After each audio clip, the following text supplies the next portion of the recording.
wa barakatuh. Hope you're doing well. Okay, let me fix this camera. Okay, so it's kind of a little bit. I'll just leave it.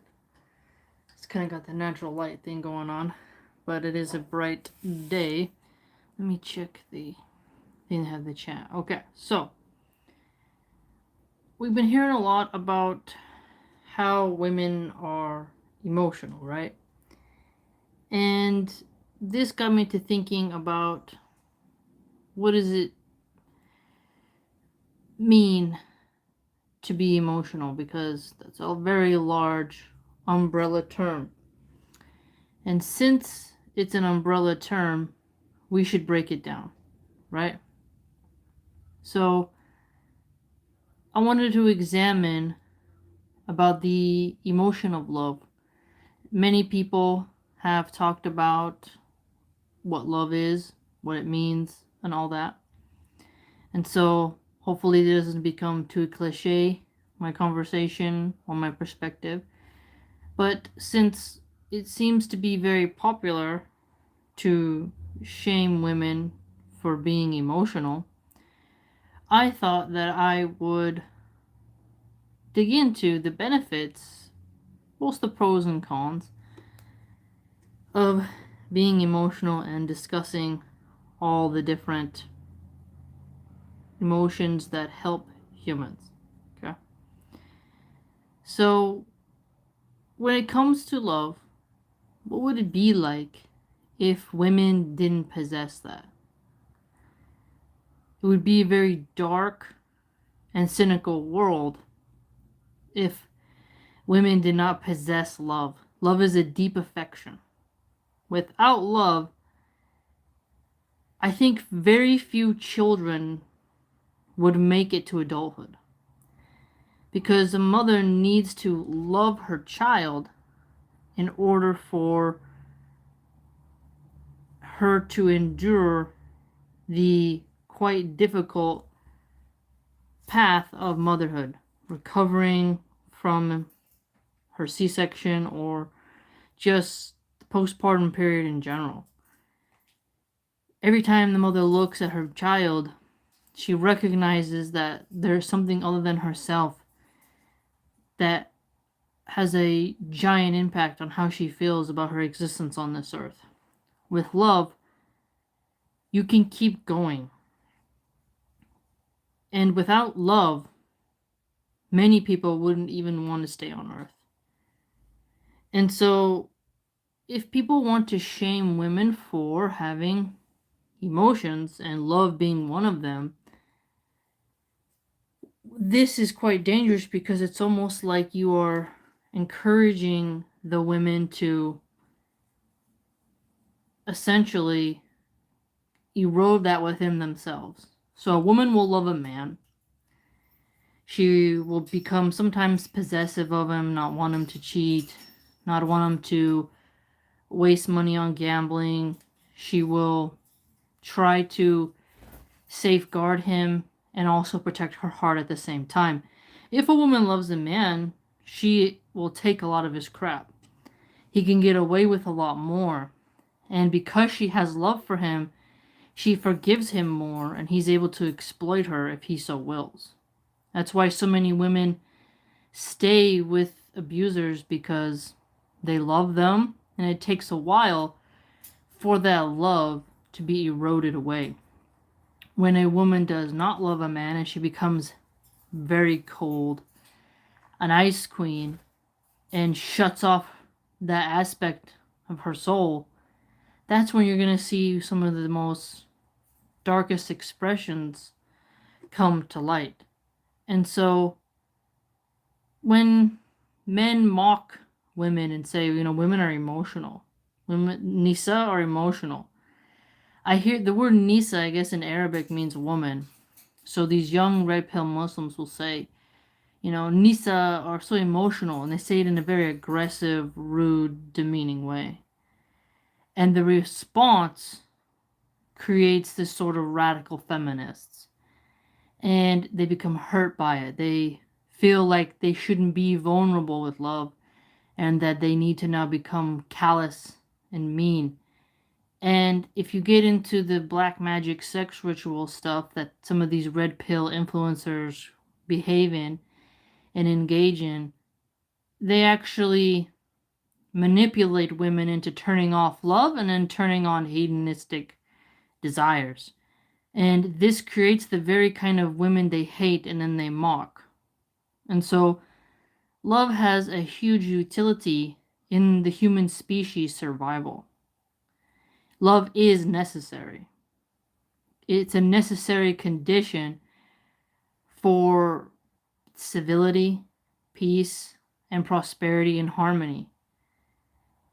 A world devoid of love would have a lot more malice, a lot more vice, treachery, and overall decay.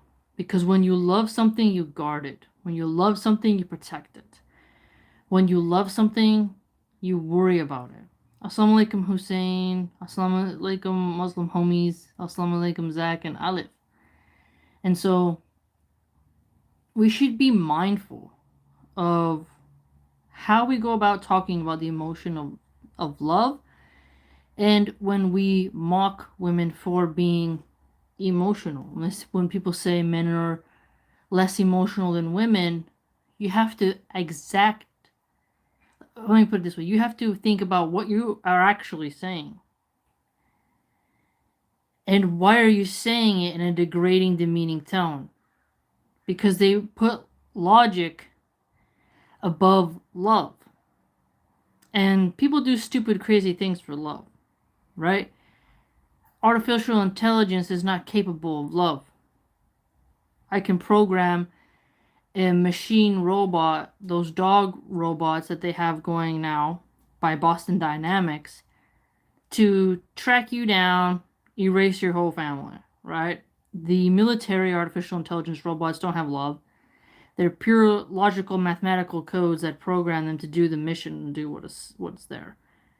And so you see in how with artificial intelligence there isn't this love dynamic there. And so we have to be very mindful of putting logic above love. You can love something, but sometimes you have to put reason and then make yourself stop loving it. No doubt about it, right? But at the same time, if you're purely logical, sometimes this will end the humanity within yourself. You won't have mercy because love is deeply connected to mercy, and logic is not as deeply connected to mercy. Logic can be connected more towards justice, but mercy has an empathetic, affectionate tone to it, doesn't it? Now, it's interesting when you examine how cruel a man can be when he doesn't have love for his children, for his mother, and for his community. It really destroys society. Because when a man loves his woman, loves his family, loves his community, he'll do what it takes to lose a limb to protect his community. Now, family is wealth. And you will go to work every day because you love your family. You'll do what it takes to take care of your family. If a man did not have love and he only ran on logic, it wouldn't be the same type of harmony in his relationship or even in his community, because love has more protection than logic. Logic is very dry, formulaic. It doesn't have the same sort of creative expression. And so if you mock women too much, hey Shuk, assalamu alaikum. Assalamu alaikum warahmatullahi wabarakatuh, Sister Milan. Thank you for swimming through the river of PC attack drones to address us. Yeah. Hussein Ali says, the Prophet says the best among you are the ones close to his family. MashaAllah. And so when we hear love being mocked in women, which is an emotion, we really have to take a step back and say, okay, what are you telling women to do exactly?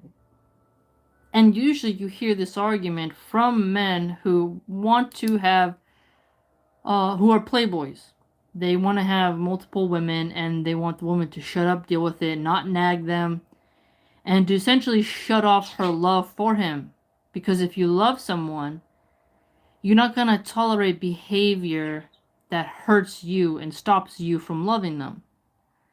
Because love is conditional, it's only unconditional to your children to a certain age until they turn into their teenage years and put your head through the ringer, right? And so when it comes to men and women, love is conditional, and so you need to keep the conditions alive that foster love, and you should never mock it. Marriages should have love. If it's just bare bones economics, that's going to create some problems as well. Because as you look at these crime stories of women who have snapped and terminated the life of their partner in the most brutal ways, I mean, I've really, in a strange way, been fascinated by how some of these women snap and go to prison for life, what they do to their men. And the ingenuity of how these women get revenge is pretty shocking, where they're just tested to the limits and they totally, some of them completely dismember the men. And that means for them to carry out such a gruesome crime, they have no more love left in them. When a woman turns off love, which is a deep affection for you, that's when it becomes very dangerous, you know? Okay. Why is it's Shug, it keeps, another moderator just handle this? I don't have another moderator. That's weird. Yeah, Shug, it's showing me your, another moderator just handled this. I don't know why it keeps telling me that on YouTube. YouTube's changed some of its system. But it says from Shug, and you will notice all the red pill manosphere freaks that call for these Frankenstein marriages. They are all alone or divorced. Why should be trusted to being the role model to us? Good point. Yes, exactly. Akil Rashid says, MashaAllah, sister, may Allah bless and guide all of us. May Allah increase us in knowledge. May Allah reward you for your efforts. Thank you. K10 says, marriage is for cowards. Marriage is for losers. Marriage is to own. Don't own anyone. Forget marriage. What makes you say that? You have to explain why you think marriage is cowardly. Because I think if you sleep around with women and break women's hearts, catch an STD, pay for her to get an abortion, you won't commit, you're running away, you're not responsible, you're not manning up, you're just kind of like a guy who floats from bed to bed or has a masturbation problem, I think that's more cowardly. Because you're not really growing up. For thousands of years, marriage was both a political thing but also a necessary thing. And if kings marry, then why wouldn't we include marriage? And the prophets, peace be upon them, a lot of them married as well. Marriage isn't owning anyone. K10 says, you don't have to sleep around with a woman to get married, or to not get married. Salam Sarhan. God bless you and your family. Good to see you. Shug says, this knee-jerk reaction to marriage is usually from people that didn't have a solid father or good marriage to pattern from. Good point. That's very true. Beehive Pattern says, not really responsible. Most likely love can fade by age. That, like, yeah. There's some aspects where love does go away with that. Yeah, that's true. Yes, love can fade in some people through time because familiarity can breed contempt or it can bond you closer to that person, right? Shuk says, marriage is an institution handed down by our Lord. If someone rejects that, then it's a rejection of revelation. Good point. Solid point right there. Very good point. Now, when it comes to the military, if you know me, I love to nerd out on how different civilizations trained their soldiers. And it is still very common for a soldier to have a certain pet, become attached to it, and then eliminate the pet so that he eliminates that type of affection and mercy from his heart. Right? Now, if you have a soldier, you want them to have a certain type of ethics. Well, at least ideally. You want them to have mercy. You want them to know when to let a lady go who didn't do anything to you. But then there are soldiers throughout history who committed the most atrocities, and then they had the most casualties, and then they made their mark. So you wonder, like, we have obviously military ethics in Islam, the book of jihad. And that was a very cool section to read. So we have military ethics, but what I'm getting at here is a very scary type of soldier is one who has no love in his heart, because some think that war it's a heavy contest, but it's about winning by any means necessary. And that's just what has to be done. And that's why the nobleness of war can be overcrowded by the evilness of it. Zesta says, I'm a 27-year-old guy. What's the best way to get married away from family if you don't want to marry a cousin? That would be a good question for all the brothers who do marriage sessions. Marriage is not really my topic. You'd have to go towards a brother who would guide you towards a certain marriage program. K10 says, less people will be more with a couple if it's common law. More people that are married always have divorce. Well, you have to allow people to have divorce, and then people get divorced remarrying. Mistakes happen. You can marry the wrong person. They can change later. You can just stop loving them. Divorce is sad, but you can always remarry. And if you don't remarry, well, then just deal with being celibate. You made your choice, now deal with it. But if you don't get married and you're just floating from bedside to bedside, you're just not really leveling up, in my opinion, and you're just spreading misery. And eventually you're going to get one of those girls pregnant. And if you abandon that child and just pay child support and you think you're a man and you don't spend any time with your child, that's just not good for society. Beautiful Word says, good morning, everyone.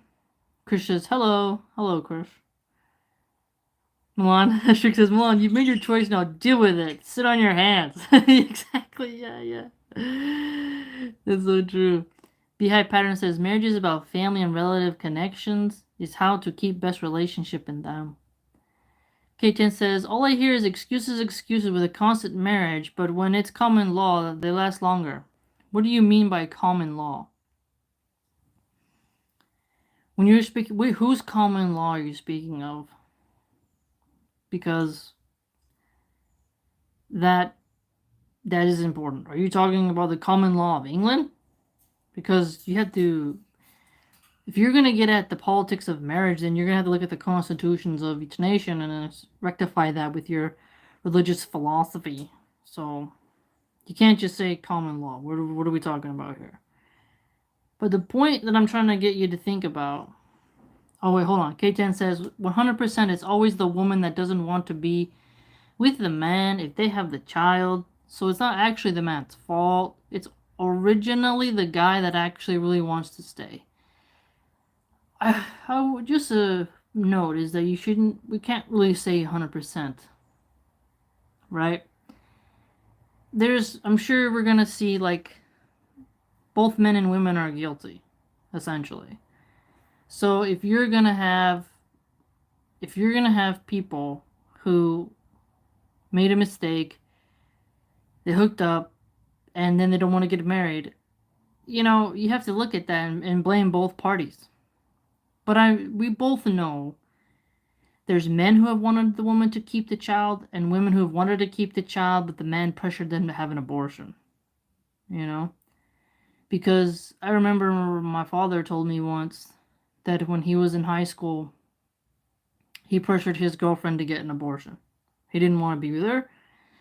He didn't want anything to do with a child.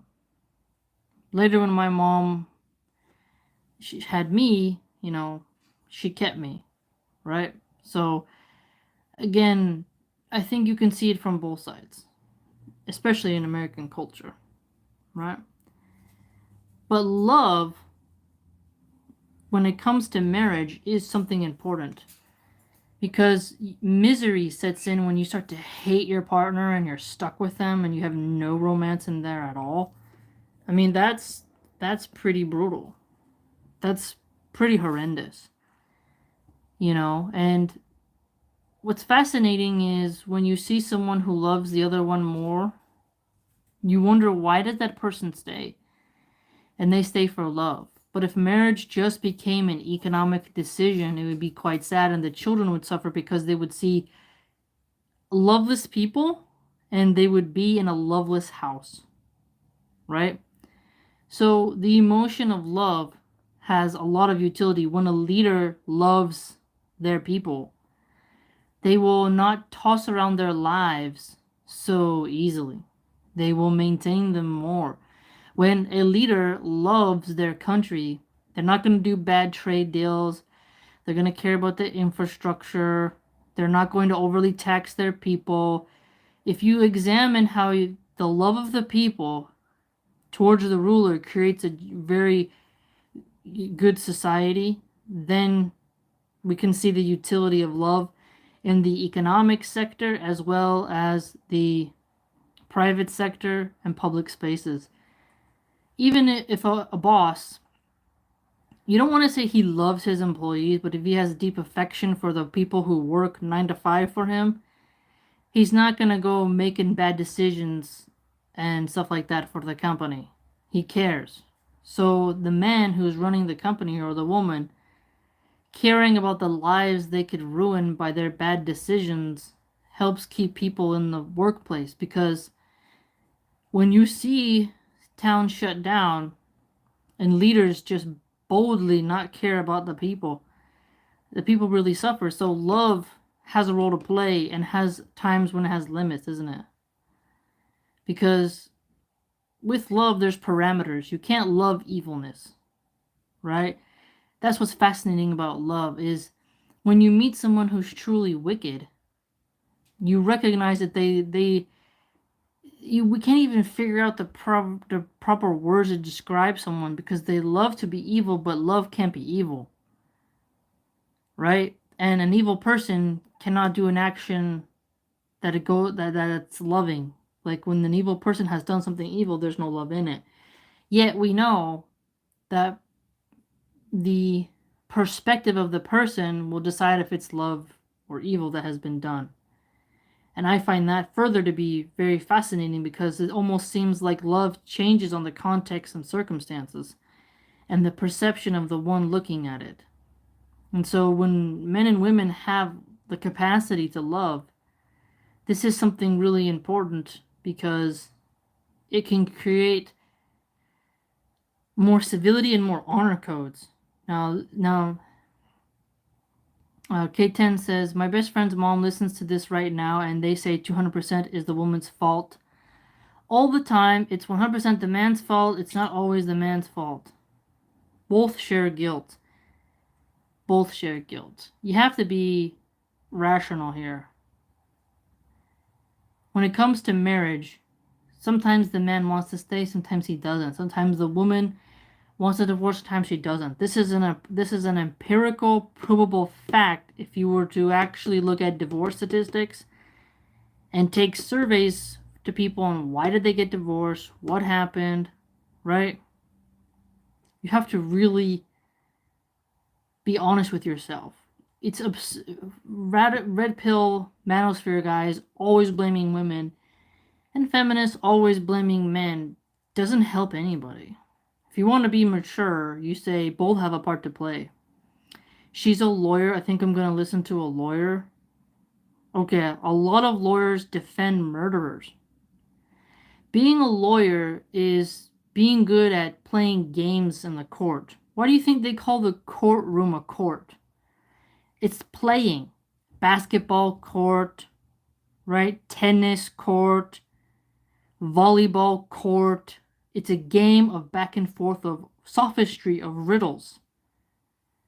Okay? To be a lawyer is to be someone who knows how to lie really well and knows how to find loopholes in legalities.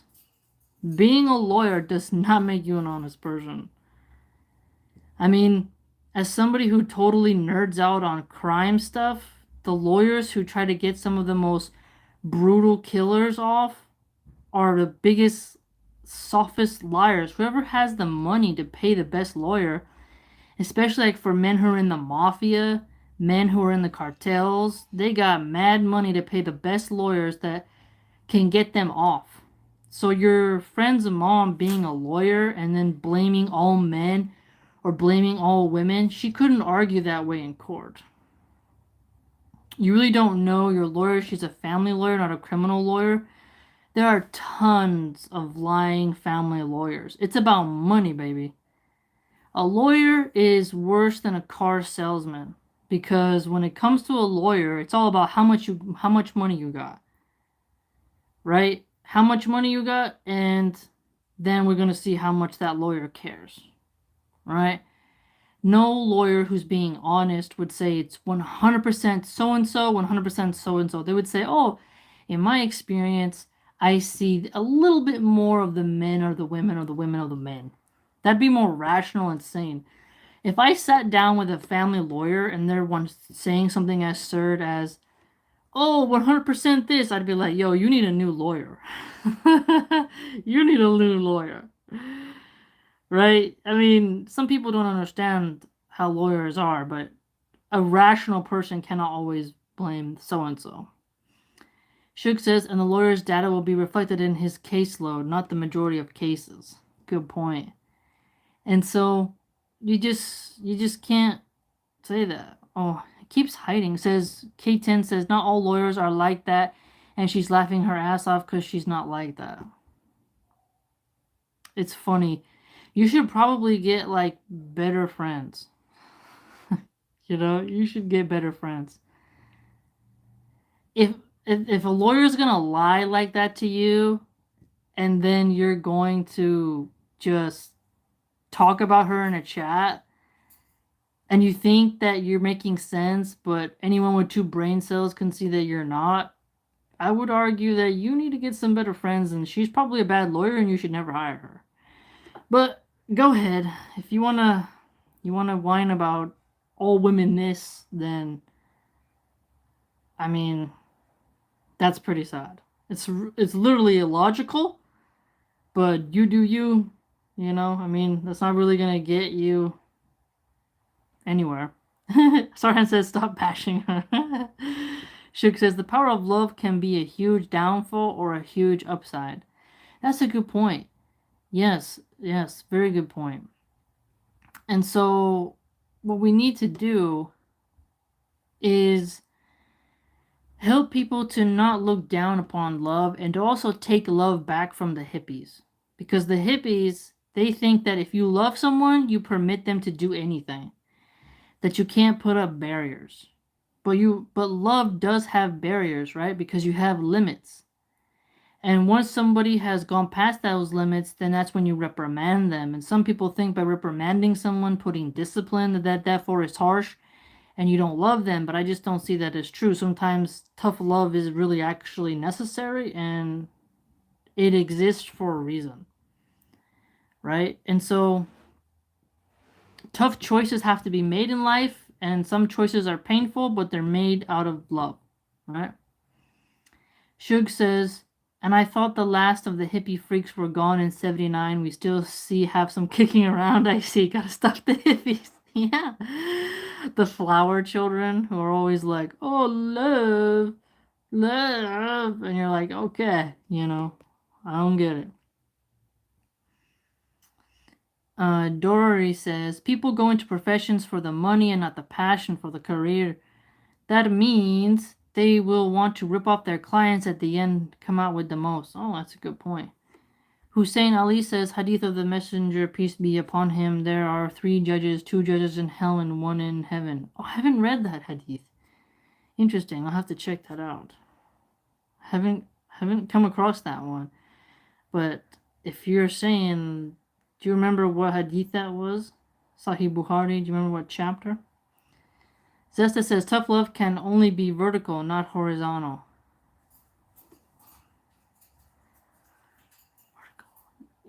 Explain yourself. What do you mean by that? Because horizontally, wouldn't it be for the community going out? Vertical would mean a power dynamic. But another utility of love is also important with the age of artificial intelligence. Because if you look at how they try to create atomic weapons, that almost makes you think that somebody hated humanity if they were to create such weapons of war. But yet they would argue, well, we love our nation, we love our community, and we want to preserve it. Therefore, we're going to create these weapons that'll protect. So love has an offensive and defensive mechanism to it, which is actually quite fascinating. Because even animals practice this. You could say it's instinct, but it's really quite telling when you take a baby cow from its mom and it follows you wailing. Or if you pull a baby pig's tail and then its mom lunges out at you and wants to eat you. If you try to crawl over to take some eggs out of a crocodile's nest, it'll definitely put you for lunch, right? It's very unique how we see glimpses of what love could be in the animal realm. And then when we see a mother or a father being horrendous to their child, we recognize that they don't have love. And then we feel the love inside of us grow for the victim even if we don't know them. And that's fascinating. Because Allah subhanahu wa ta'ala created us to have love, both men and women. And this essentially has to remain in society. So if we become too bitter and cynical and nihilistic towards each other, it erodes love. But if we become too liberal and permissible and tolerant, we also are not loving because we are allowing evil to spread. You know, like for example, if I love someone and they don't have too much money, I see them spending their money on some, like, let's say crypto. I'll be like, are you gonna spend the little money that you have on crypto, or should you invest in that in terms of groceries, in terms of making sure your rent is paid, something like that, right? Maybe save it so you can get a better health insurance plan. I would say that the love would make me see that they are harming themselves because their love of nonsense, their desire for nonsense is actually going to hurt them in the long run, right? Shuk says, when I first saw documentaries of nuclear weapons, I thought somebody out there really doesn't want to be messed with. Nukes, man. Yeah. Sesta Jones says, you'd assume that anyone on a morally based level with you would have the moral and intellectual understanding to navigate love, but a child or a younger sibling or one you have responsibility of. Erika John says, Assalamu alaikum, sister. May Allah reward you for your efforts. May I humbly ask whether our sister is married? Extremely apologize if rude. Yes, I'm married. Been married for some time now. But, yeah, it's important, though, as I keep digging in, is to keep love alive. Because, let's say, for example, the cartels. They go around brutalizing the women in their areas, and they don't have love for their community, for womanhood. They have no love of Allah, of God, right? And their love of their own mothers is obviously lacking because they go around harming poor peasant women because they can, because they're part of the cartel and they have gunpowder, right? It's really quite sad. Really quite sad. Oh, that's an interesting username. It just has six lines and a dot. I've never seen that before. That's interesting. A twin were my friends. One of the tolerated me and a lot, and the other would harshly discipline me. I used to harm the first one, and he'd hide it well. I did harm the other too, but that's just me being a hold. I don't really get what you're saying, fam. You're gonna have to reword that. So, I don't get it. Shug says American reparations, MS-13 and solo 18 gangs from Boyle Heights to El Salvador and Mexico was so evil it's beyond comprehension. Oh yeah, I mean, some of the crimes that they do are just extremely brutal. Extremely brutal. And you wonder, how did the OGs erode love within those warriors? Sorry, they're not warriors. We should call them soldados. Soldiers in Spanish, they call them soldados. And I heard one cartel member say they do black magic. They're very paganistic and occultic, and they use women, drugs, and money, obviously materialism and intoxicants, to get them into that lifestyle. And they target a certain sect of young men who are poor and will be impressed by the very nice boots and a nice horse and a very nice AK, right? So it's really quite strange and sad.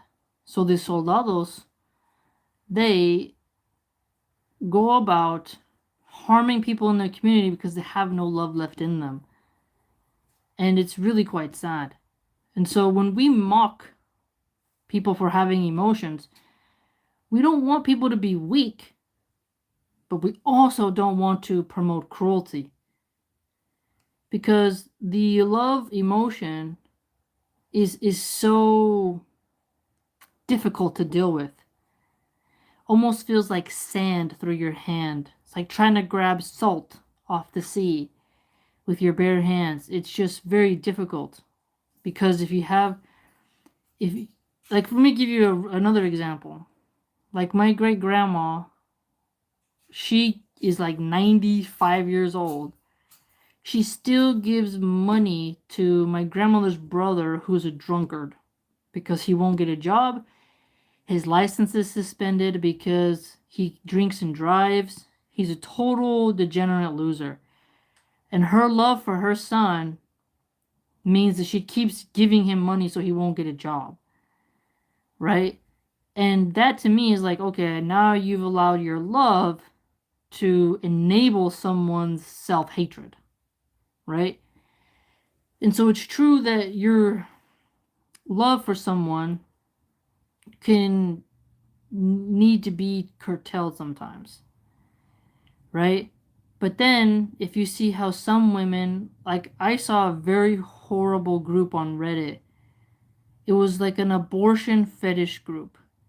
And I have no idea, when I discovered this based off of somebody who exposes Reddit, I wanted the total website should be banned for them even allowing that type of demonic content.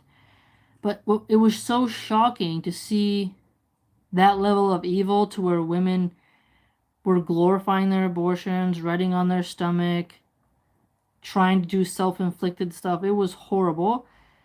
And it really did scar my brain. Really did scar my brain what I saw.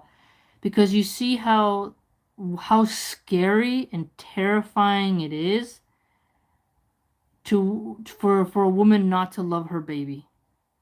So we have to be careful. When I saw those women joking and glorifying and really just being disgusting with them getting pregnant on purpose just to get an abortion, and how that's a real thing and liberals will deny it. But when I discovered that and I saw the picture evidence and the post evidence on Reddit, you realize that's what happens when women don't have love.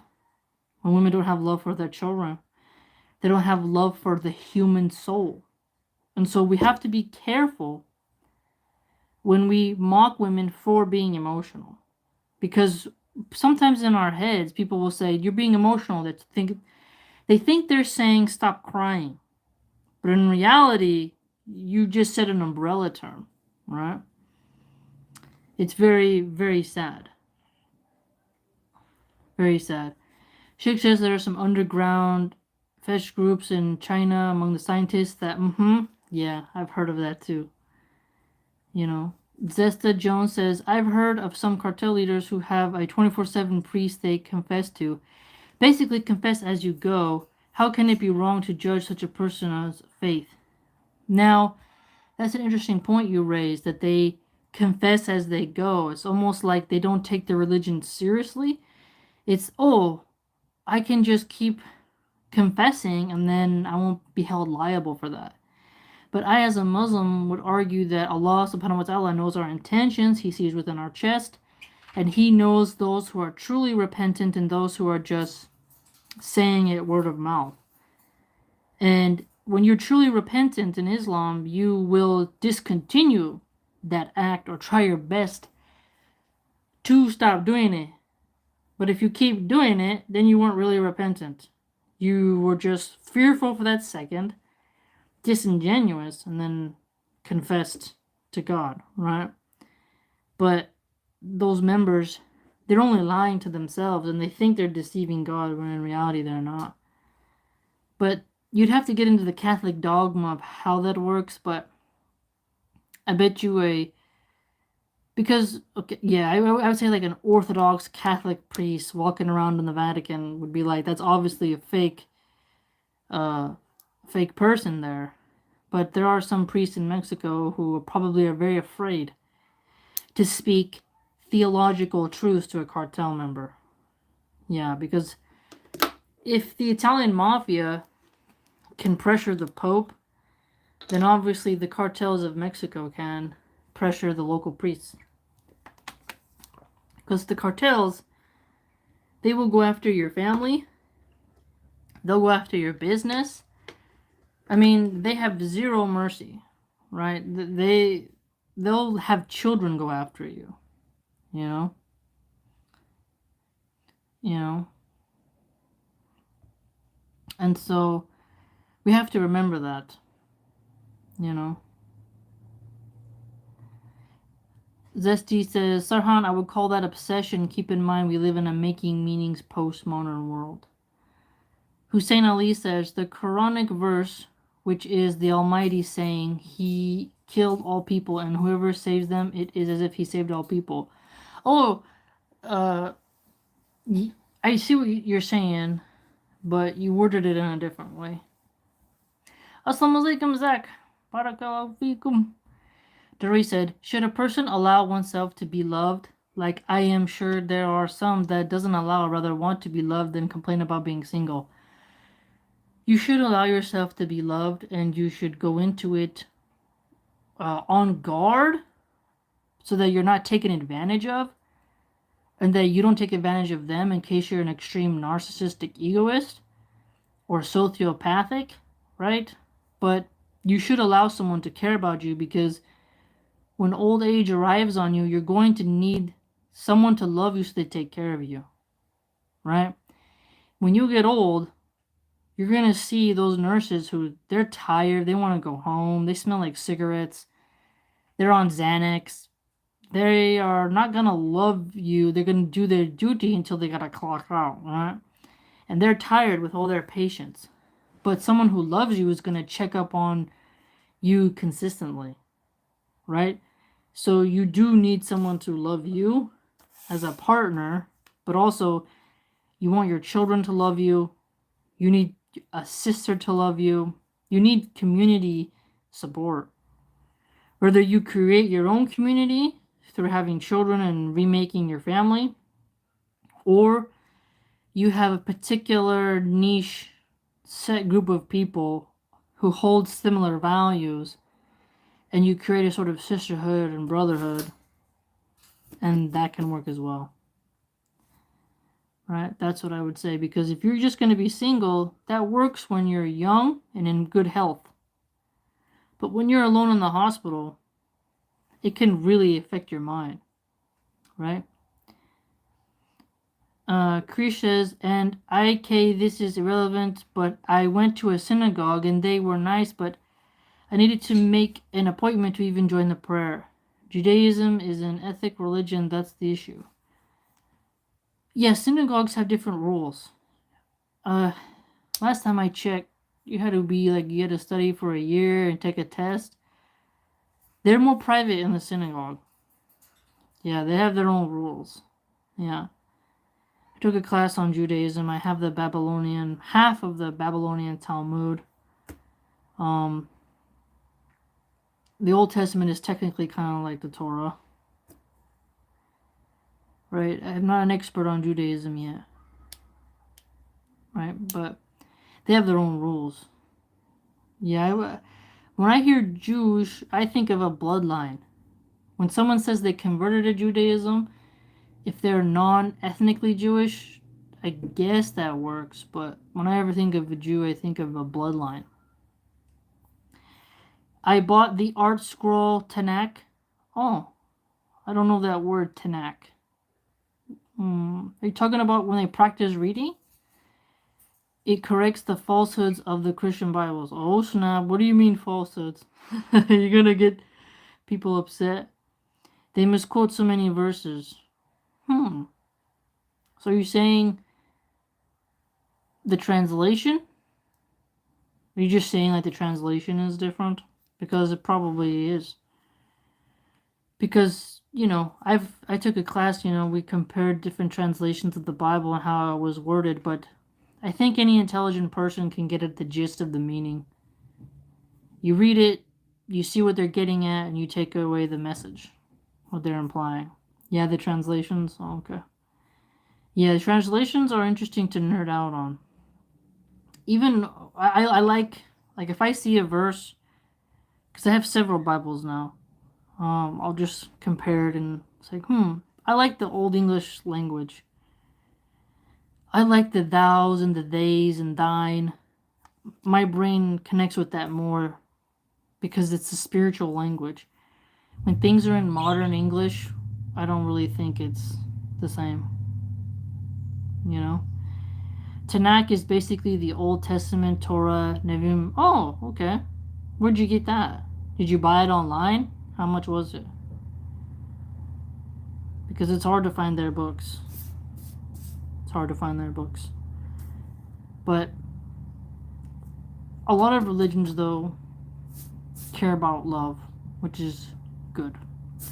They just have different expressions of love. I would say in Islam, you learn to love Allah subhanahu wa ta'ala, the Prophet, and you learn to love Islam through submitting to the Sharia. Zessa says, liking a person is more natural, but love is a bit of a situational construct. It's almost out of your control. Oh, that's a good way to put it, huh? Situational construct. That's a good way to put it. Hussein Ali says, Hadith of the Messenger, peace be upon him, have mercy on those on earth, and those in heaven will have mercy on you.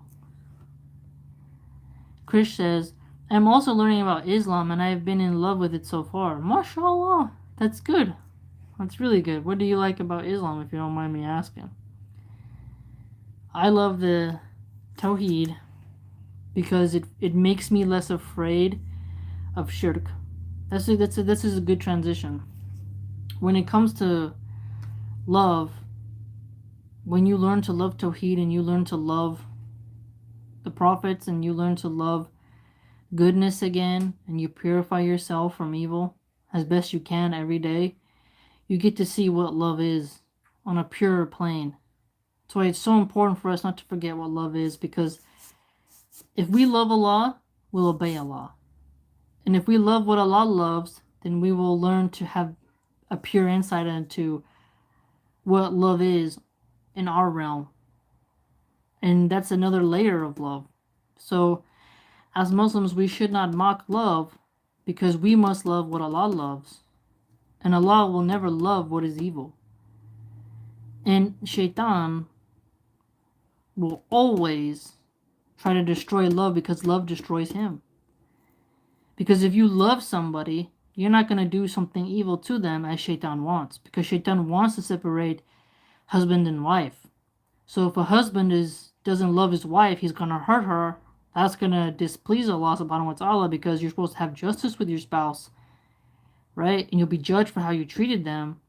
And so when you hurt your partner and you don't love them and you're cruel, You don't have mercy. You don't have kindness. You don't have empathy. You're not giving them proper attention. You're not giving them their rights. Now you've been sinful. And now you've made Shaitan very happy. So you have to watch out. It's fascinating. Alright, fam, it's been 50 minutes. We've discussed some nuances of love. And I would love for you to comment. Let me know what you think. We didn't get to everybody's comment, but I'm sitting at the little kids table in my house, and the chair's kind of hurting because this one doesn't have a cushion.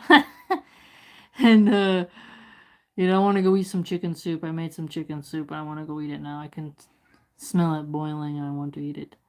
And I thank all of you for tuning in. Hopefully it was not a cliche. Hopefully I didn't turn into a hippie liberal talking about love. But if you'd like to join my blog, it's www.subscribestar.com/MilahanArchive. Hope to see you there. I post cooking stuff, terminologies, pictures of animals I like, daily updates, stuff like that. Very niche, very unique. And it's a way that helps me use that money for more books and classes and stuff like that. So that's always great. And to buy diapers. Because babies use a lot of diapers. So it's very fun, and I hope to see you there. And keep some love in your heart, okay? Don't let someone manipulate you by saying they love you when they don't, and then hurting you. But also don't shut off love from your heart. Just regulate it, guard it, and protect it, and give it to people who deserve it. And tonight, just think about, what does it mean to love as a human being on this planet? And how does love change when you were a teenager, when you're in your middle ages, when you're old? What you love will change. And how can we love in a way that is halal, a way that is good, that is just, that gets rid of evil in the world? And how can we be strong through love?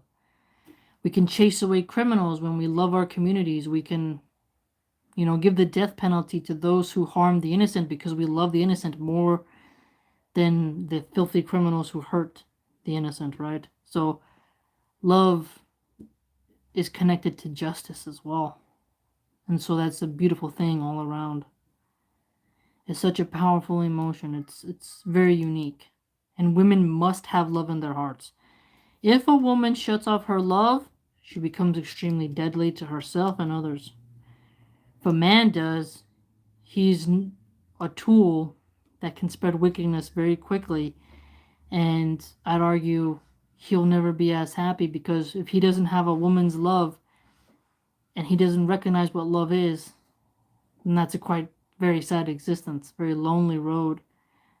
Very lonely road. And a man must have something that he loves to do. And women as well. That's healthy, that adds to them, doesn't take away from them. You know what I mean? It's a risk. It's a risk to love, but it's better to understand it and grapple with it. And the pain of love is beneficial, because it makes you grow and adapt. And the trauma of being hurt through love makes you more cognizant, and it creates a very strong scar upon yourself that it can help you navigate through life, inshallah. And when you love someone, you do an act of kindness. When you do an act of kindness, you're doing a good deed. As long as it's halal, right? And Allah rewards the doers of good. So love, when it helps the good, makes you earn more good deeds. And you'll be rewarded for that, for your good deeds. So channel your love in constructive, important outlets, so that you don't become embittered, cynical, nihilistic, and pessimistic to the world. It doesn't mean you're a naive butterfly floating from daisy to sunflower to tulip, but rather you learn to put it where it belongs and to apply it how it should be applied. It's very important. So love is important in relationships and family, in society and culture and economics. And for the continuation of a society. When politicians don't love their constituents, we get corruption. And it's important that in order to get rid of corruption, the politicians must love their duties, perform their duties, love God, and love their people, and love money less. Because the obsession with money is almost, it's not even love. It's a perverse, sick relationship that's a form of worship rather than love. And so we have to be mindful of that, to not let it override us. It's very interesting. So take care. And you're a moth. Mashallah. Moths are very beautiful. Moths are always nice. You turn the light on and they all come to you. It's very cool. Moths are all fluffy. The only scary ones are the giant moths. They're bigger than a sparrow, and those are terrifying. But moths are always very cute and cuddly. They don't bite you like a wasp. Very fluffy moths. Okay, fam. Take care. I want some chicken soup. I'm hungry. Okay, take care, fam. See you later.